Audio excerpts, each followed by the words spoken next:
हम जनसेवा driver party के मध्यस्थ कार्यालय में राष्ट्रीय किसान मोर्चा के अध्यक्ष श्री विनोद कुशवाहा जी से चर्चा करेंगे कि जनसेवा ड्राइवर पार्टी में आप किसानों के लिए क्या करना चाहते हो और किसानों के बारे में आपकी पार्टी ने क्या सोचा है और आगे किसानों की भलाई के लिए क्या कार्य करना चाहते हो। तो विनोद कुशवाहा जी, आप किसान भाइयों के लिए क्या करना चाहते हो और कैसे पूरा करेंगे, इसे बताइए। जय जवान, जय किसान, जय सारथी मान। मैं विनोद सिंह कुशवाहा। आज भारतवर्ष में जो सबसे ज़्यादा मेहनत करने वाला अगर वर्ग कोई है तो किसान है, दूसरा ड्राइवर है, तीसरा बॉर्डर पे जवान है। आज सबसे जो दुर्दशा है वो हमारे किसानों की है। रात दिन मेहनत करने के बाद एमएसपी देने को सरकार तैयार नहीं है। सबसे बड़ी दुर्दशा का जो कारण बना हुआ है आज किसान, उसमें सरकार का बहुत बड़ा योगदान है। अभी पिछले महीनों में देखा गया है किसान ने बहुत समय तक संघर्ष किया, बॉर्डर पे रास्तों में अपने आप को समर्पित किया, कुछ लोग उसमें शहीद हुए।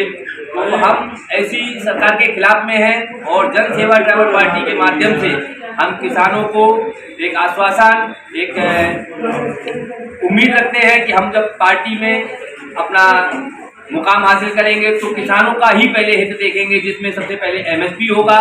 दूसरा, अभी हम खेतों में देखें किसान का जो सबसे ज़्यादा नुकसान हो रहा है वो गौ माता की वजह से हो रहा है और दूसरे जो जानवर हैं उनकी वजह से हो रहा है। सरकार केवल अपनी पब्लिसिटी करने के लिए गौ माता का यूज कर रही है। बाकी अगर आप देखने जाएं गौशालाओं में तो गाय माता को खाने के लिए चारा तक नहीं है। हमारे पास रियल में उनके वीडियो, उनके फोटो और दिखाने के लिए जगह है।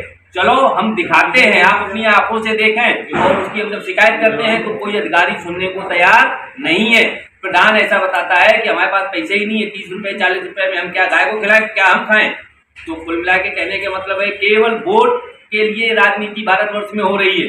दूसरा, रियल में अगर भारतवर्ष का विकास चाहिए तो सबसे पहले शिक्षा एक समान होनी चाहिए। शिक्षा का ये जो व्यापारीकरण हो रहा है, जो प्राइवेट शिक्षा है, प्राइवेट कॉलेज, इनको बंद करके इनको सरकारी में तब्दील करना चाहिए और हर बच्चे को, हर व्यक्ति को वहीं पे अपने बच्चे का एडमिशन कराना चाहिए। दूसरा, कानून सबके लिए बराबर होना चाहिए। हमारे देश का जो कानून है वो मकड़ी का जाल है। इसमें गरीब आदमी जो आता है वो तो फंस जाता है और जो जानकार या उस पावर को रखता है तो उस मकड़ी के जाल को फाड़ देता है। इसमें किसी भी पार्टी का हो, चाहे वो बीजेपी का हो, कांग्रेस का हो, सपा का हो, बसपा का हो, उसके लाखों उदाहरण पड़े हैं इस समय बाजार में। सपा का जिस समय बोलबाला था उस समय उसके गुंडे राज कर रहे थे, आज बीजेपी का बोलबाला उसके गुंडे राज कर रहे हैं। तो कहने का मतलब नियम बनना चाहिए सबके लिए एक जैसा। और हमारे जो ड्राइवर मित्र हैं उनकी सबसे ज्यादा इस समय दुर्दशा है।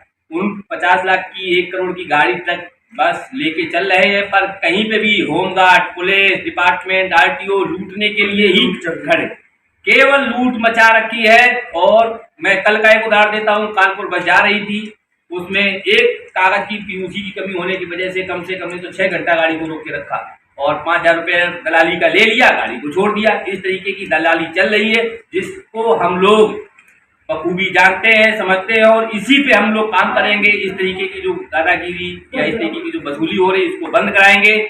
ये हम जन सेवा ड्राइवर पार्टी के माध्यम से ही कर सकते हैं। तो पब्लिक या अपनी जनता जनार्दन से रिक्वेस्ट करते हैं, प्रार्थना करते हैं कि हमें सपोर्ट करें वोट के माध्यम से और इसका अगर हमें आप पावर देंगे तो हम आपके लिए रात दिन एक करेंगे।